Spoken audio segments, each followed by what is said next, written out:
Hi everybody. In the last video, we talked about normal probability plots and how they work, what we use them for, and how to actually plot them.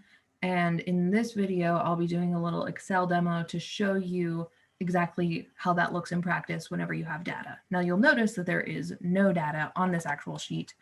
I just wanted to quickly show you guys the data analysis add-on. If you have not added that onto Excel already, you should, because it's really useful. It does a bunch of things, including random number generation. So it takes me to this window.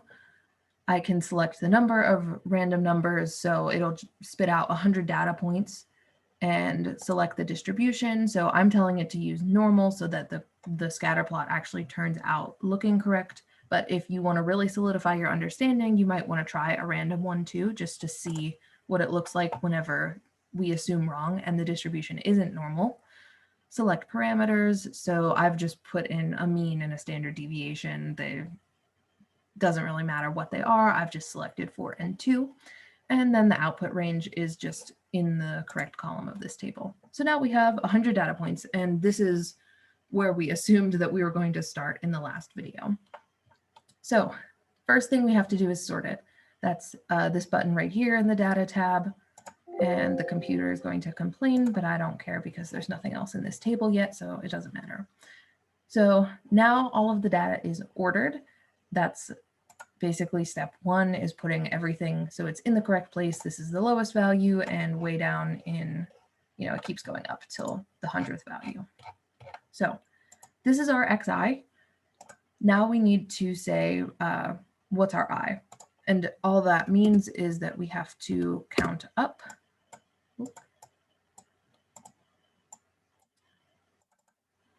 So very easy to do in Excel whenever you can just double click and everything fills in for you. Now that column is important for the next step, because once we have our x and our I, we want to estimate what f is. And the way we do that is using the formula that's in the top row right there. So we'll use each of our I values, we'll subtract 0.3, and then divide by 100, which is the total number of points, and add 0.4. And we'll copy that down, just gonna make sure that this copied correctly. Good. So we've estimated f, and now we use that with the inverse. This function just uses that inverse phi that we talked about before, and we input the probability, which is our f estimate. And then, as you can see, if you can see the little pop-up here, I know it's small, you want to put the mean and standard deviation. And since it's what we want is to use phi, so we have to input 0 and 1 to make this work with the standard normal. So there's this one, and we copy it down, and now we have all of our points. The next thing I'm going to do is just to make sure that Excel does exactly what I want it to do. I'm just going to copy this X column and put it right here. And the reason that I just did that is because whenever we plot this, we want the inverse phi, the normal inverse of f, to be along the x-axis, and then the xi values are supposed to be along the y-axis. So I'm just doing this basically to make sure that Excel does exactly what I want it to do on the first try. So now we want to insert a scatter plot. Ta-da, there we go. I'll make this nice and big so that you guys can see it. And then I'll just add some things, clean it up so that you guys can really know what's going on here. But this is the normal probability plot.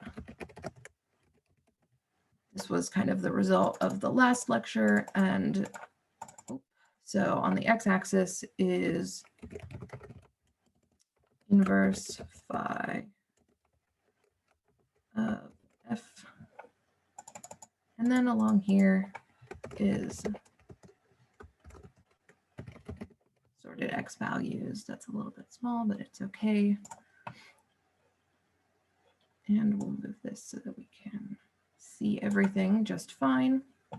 What I'm also going to add, and that's another reason Excel is so useful for these, is a trend line, which I will first ensure that it's actually linear, and then I should be able to go into this menu and make it a little bit clearer because it is so not clear currently, and we'll make it a little bit bigger. So without the trend line there, obviously you could tell that it mostly follows a line, and then all I've done is add a trend line to say, okay, this is a regression of all of the random points that we generated. So what we can tell from this is it's pretty close to a line, and the assumption was correct. I know that we generated it using the normal distribution, but assuming that we didn't know that, now we can back it up by saying, okay, this is pretty linear. Now, the other thing that we can do is in this side menu, displaying the equation on the chart. I'll make that a little bit bigger so you can see it. And this is the equation that Excel generated to, that's what this red line is following, is this equation. So whenever we took these 100 points, this is what Excel says it is. If you remember in the last video, whenever we get this equation, this is how we estimate what parameters are. So remember, y is the x, which is weird, and x is the inverse phi of f, also weird. But we have this 2.05 number, and that's what the regression estimated for the value of the standard deviation, which, if you remember from the beginning of the video, I set to be 2. So that's a pretty reasonable estimate. And then it's spit out 3.8826 as the value of mu. And I originally entered it as 4, so that's also pretty reasonable. There are a number of different things we could speculate as far as why it's not exactly right. I think one assumption we could make is that hopefully if you have more data, then you'll have, you know, a better line and it'll be a little bit closer. These are just some things for you to think about as you're, you know, interpreting what these numbers mean, just to make sure you know that it's not going to be exactly right, but it should give you a pretty good estimate. So that's pretty much it for normal probability plots. We can use it to check for normality and then go ahead and estimate some parameters, which aren't always exactly right, but you know, we could take this in a lot of different directions, looking at error and all of those things too. So thank you guys for watching, and please stop into office hours or send an email to myself, one of the other TAs, or your professor if you need any help.